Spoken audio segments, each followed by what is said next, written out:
She posted a TikTok captioned, "Dating down builds character," with me in the background. Her friends were commenting laughing emojis, and "Girl, you're so real for this." I didn't say a word, just packed my things and left that night. 2 weeks later, her best friend sent me a screenshot. She deleted every post and was asking if anyone had a way to reach me. I never thought I'd be on the receiving end of viral humiliation.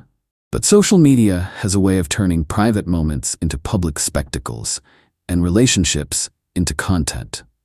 Mia and I met at a music festival 3 summers ago. I was doing freelance sound work for one of the smaller stages, and she was taking photos for a lifestyle blog. We got talking during a set change, exchanged numbers, and the rest was history. I was instantly drawn to her creativity, her energy, her ambition. She worked as a content creator for a fashion subscription service, styled photo shoots, and had a growing social media presence of her own. I'm a sound engineer for an indie recording studio, a job I love, but one that certainly doesn't come with fame or fortune. Despite our different worlds, we connected over shared tastes in music and food. 6 months into dating, we moved in together into her apartment, which made financial sense since she had a rent-controlled place in a good area of the city. I paid my share, but the lease remained in her name. Everything seemed perfect, until the algorithm showed me something I was never meant to see. It was a random Wednesday. I was browsing TikTok during lunch break. I didn't follow Mia's account since her content was mainly fashion and lifestyle stuff that didn't interest me, but we supported each other's careers in other ways. She never pushed me to engage with her content, saying it wasn't my demographic anyway. But that day, a video appeared on my For You page, Mia in our apartment lip-syncing to some trending audio about settling. I initially smiled, recognizing our living room, until I noticed myself in the background, headphones on, mixing a track at my desk. The caption hit me like a physical blow. "Dating down builds character. #trust the process." For a moment, I thought it must be some joke I wasn't getting, but as I checked the comments, my stomach dropped. "Girl, you're so real for this. The way he has no idea. Invest in potential, but don't wait forever." And Mia's replies, each one worse than the last. "Gotta start somewhere. The apartment is mine anyway." He's sweet, but this isn't the final stop. I watched the video again. In the background, completely oblivious, I was nodding along to whatever track I was working on that day. She'd filmed this while I was in the same room, captioned it to belittle me, and shared it with her 67,000 followers. The comments kept coming. People I'd never met dissecting my appearance, my career, speculating about my income. Some of her friends I recognized by username, adding their own laughing emojis and supportive comments. I closed the app and sat there. My lunch forgotten. Everything suddenly made sense. Her reluctance to introduce me to new work contacts, the way she'd steer conversations away from my career at parties, her suggestions about more professional clothes or finding a better paying job at a commercial studio. I wasn't her partner. I was her content, her charity case, her stepping stone. I didn't call her, didn't text, just returned to the studio and focused on the session I was engineering that afternoon. The artist was recording a breakup song, ironically enough. I gave it everything I had, channeling my shock and hurt into creating the cleanest, most emotionally resonant mix possible. By the time I got home that evening, I'd made my decision.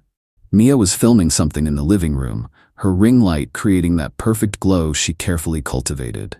She smiled when she saw me, paused her recording. "Hey, I'm almost done here. Thought we could order from that Thai place tonight?" I nodded, walked past her to the bedroom. She didn't follow, just resumed talking to her phone like nothing was wrong. While she finished her content, I quietly packed a single suitcase. Just essentials, clothes, toiletries, important documents, and my laptop. I took nothing that could be considered ours. No photos, no mementos, nothing she'd purchased or that we bought together. When I emerged with my suitcase, she was reviewing her footage, scrolling through filters. "Going somewhere?" she asked, barely looking up. "Yes." That got her attention. She glanced at the suitcase, brow furrowed. "What's going on?" I simply showed her my phone, open to her TikTok. "Dating down builds character?" Her expression shifted from confusion to recognition to something approaching shame, but not quite reaching it. "It's just content, babe. It's not serious." My followers eat that stuff up. She forced a laugh. It's just a persona I play online. The comments from your friends, those a persona too? She set her phone down, suddenly defensive. You're overreacting. Everyone exaggerates for social. It's not real life. It's real enough that you filmed me without my knowledge, mocked me to tens of thousands of people, and let your friends join in. I picked up my suitcase. If I'm holding you back from whatever level you think you should be dating at, I'll remove myself from the equation. Don't be dramatic. She stood now, annoyed. It's just a stupid video. You're going to throw away our relationship over this? Our relationship ended the moment you decided I was content rather than a partner. I headed for the door. I'll arrange to get the rest of my things later. Wait, where are you going? We need to talk about this. This is my apartment too. Exactly. It's your apartment, as you pointed out in your comments. I'm sure you'll be fine without my portion of the rent. I turned back one last time. I hope the engagement was worth it. She called after me as I walked out, her voice rising in panic as the reality sank in. I didn't answer. Just got in my car and drove to a friend's place, where I'd arranged to crash until I figured out next steps. That night, my phone blew up with messages from Mia, ranging from defensive, "It was just a joke," to angry, "You're proving my point by being so sensitive," to tearful apologies, "Please come home, I'll delete it right now." I replied once, "I deserve better than to be someone's stepping stone or social media punchline. Please don't contact me again." Then I blocked her number. The next day at the studio, I threw myself into work. The owner, Hector, noticed something was off but didn't pry. He just handed me our most challenging project, a vocalist with perfect pitch but terrible timing, and said, "Thought you might want something to really focus on." I was grateful for the distraction and the implicit support. That evening, Mia's roommate from before we moved in together, Jasmine, messaged me. We'd always gotten along well, bonding over our shared love of underground hip-hop that Mia found too aggressive. "Just checking you're okay. What Mia did was messed up. A bunch of us have called her out privately." I appreciated the gesture, but kept my response brief. I wasn't interested in turning her friends against her or creating more drama. I just wanted space to heal and move forward. 3 days after I left, something unexpected happened. The artist whose breakup song I'd engineered the day I discovered the TikTok posted a snippet on his Instagram, tagging me and the studio. It caught attention in our local music scene. Not internet breaking viral, but industry noticed. By the end of the week, my professional Instagram followers had doubled, mostly local musicians and producers. Hector called me into his office the following Monday. "So that track is getting serious attention," he said, leaning back in his chair. "I've had calls from 3 indie labels asking who engineered it." I nodded, not sure where this was going. "Stonebridge Records wants to offer you a contract gig, 6 months, working with some of their new artists." My jaw dropped. Stonebridge was one of the most respected independent labels in the region, the kind of opportunity sound engineers in our city hoped for. "It's based out of Seattle," Hector continued. "I'd hate to lose you, but this is the kind of chance you don't pass up." I sat there, stunned. A week ago, I'd been mocked online for my lack of potential in exactly this industry. Now I was being offered a significant step up. When would they need an answer? End of the week. They emailed over the details already. I spent the next few days carefully considering the offer, consulting with industry friends, negotiating terms. It was legitimate, solid, and potentially career-changing. By Friday, I'd accepted. That weekend, I arranged to collect the rest of my things from Mia's apartment while she was at a content creator meetup. A mutual friend supervised to ensure everything went smoothly. I took only what was indisputably mine, leaving even gifts she'd given me. As I was packing the last of my studio equipment, my friend looked uncomfortable. "You should know, Mia's been having a rough time. Her engagement dropped after she deleted that TikTok and a bunch of other posts with similar vibes. Some brand deals are on hold." I paused. "She deleted it?" "Yeah, and a bunch of others." Apparently, her followers called her out pretty hard once the initial wave of support died down. People started commenting that it was toxic and mean. Then a couple of larger creators stitched it, using it as an example of relationship red flags. I hadn't sought revenge or public vindication. I'd simply removed myself from a situation where I wasn't respected. The rest had happened organically. The natural consequences of putting cruelty online for clout. I'm not celebrating her downfall, I said honestly. I just couldn't stay with someone who saw me that way. My friend nodded. For what it's worth, I think she genuinely regrets it. Not just the consequences, but what she did. Maybe that was true, but regret wasn't enough to rebuild the trust that had been shattered. 2 weeks after I'd left, as I was finalizing arrangements for my move to Seattle, I received a message from Jasmine with a screenshot attached.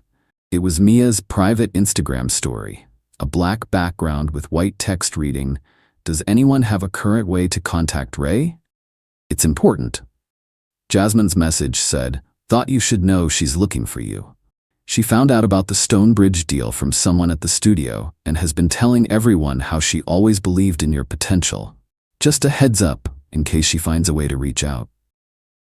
I thanked Jasmine for the warning, but took no action. Mia's sudden renewed interest in me now that my career was taking off told me everything I needed to know about her character. 3 days before my planned move, Mia managed to reach me through a professional email address she found on the studio's website. "Ray, I need to talk to you. Please. I know I messed up badly, but you have to let me explain. I never meant to hurt you. It was stupid content for engagement, not how I really felt. I'm so proud of your new opportunity. I always knew you were talented. Please give me a chance to make things right. I miss you. I love you." I sat with the email for a day before responding. "Mia, I wish you well in your career and life. What happened between us wasn't a misunderstanding or a joke taken wrong. It was a fundamental lack of respect. This new job doesn't validate me, just as your TikTok didn't define me. I'm the same person I was before, doing work I'm proud of. The difference is I now understand my worth better. Please don't contact me again." I moved to Seattle the following week. The Stonebridge gig was challenging, exhilarating, everything I'd hoped for professionally. I found a small but comfortable apartment, made new friends, and slowly began dating again. Cautiously, with better boundaries.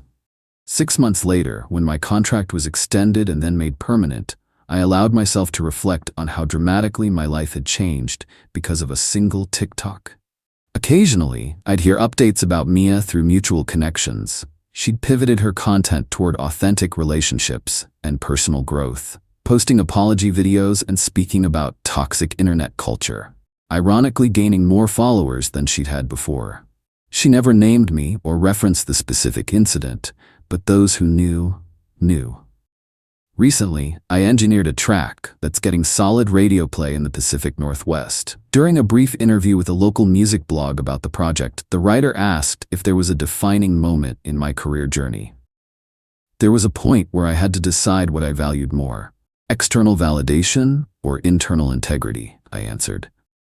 Choosing integrity created space for everything else to fall into place. I didn't mention Mia, TikTok, or dating down. Those details weren't necessary. The lesson was what mattered. Sometimes, the most powerful response to public humiliation isn't a grand gesture of revenge or a public call-out. It's simply removing yourself from the situation, focusing on your growth, and letting the universe handle the rest. I didn't need to tear Mia down to rise. Walking away with dignity intact was all the statement I needed to make. Update. Since this post gained traction, I want to clarify something. This isn't a story about career success validating someone's worth. I would have made the same decision to leave regardless of what happened professionally afterward. The timing of the new opportunity was coincidental, not some karmic reward. Real growth came from recognizing my own value wasn't dependent on someone else's perception or social media metrics. For those asking, yes, Mia eventually did apologize properly. A private, heartfelt message acknowledging the real hurt she caused, with no excuses or attempts to reconcile. I appreciated that closure. We're not in contact, but I no longer harbor negative feelings. Life's too short, and honestly, that TikTok led me to where I needed to be. Just not in the way either of us expected.